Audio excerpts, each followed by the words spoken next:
For the next 3 days, 39 officers of the Customs and Police departments from across the country will be receiving training on the identification of firearms and their parts in containers and luggage.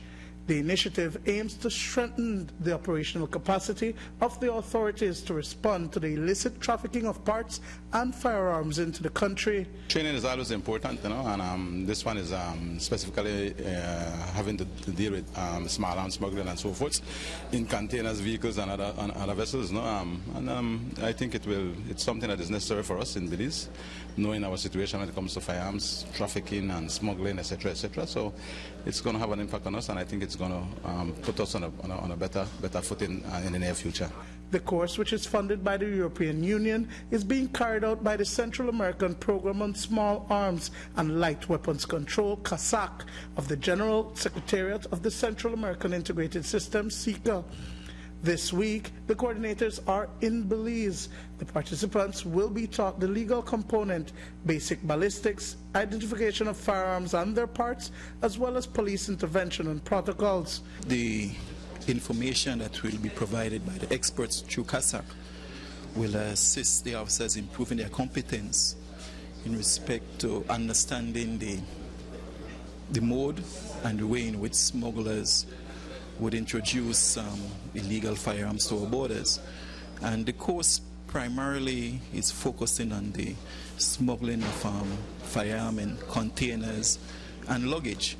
Therefore, definitely it is a win-win for the Customs Department in improving their knowledge in respect to the importation in this illegal way. We do have a case that occurred in 2008 where a barrel was shipped out of Los Angeles that contained a Tech-9 and two other type firearms. So that is the only time that we have found firearm in barrels.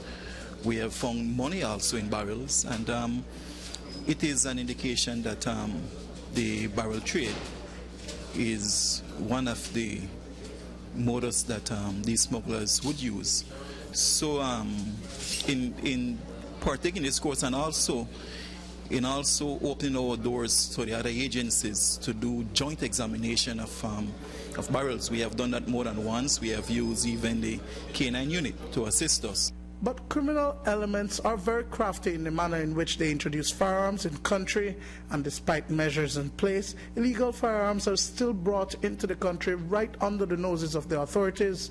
So is the system flawed? The Customs Department does perform frontline duties at the borders, and we have to also be cognizant of the fact that our borders are very, very porous.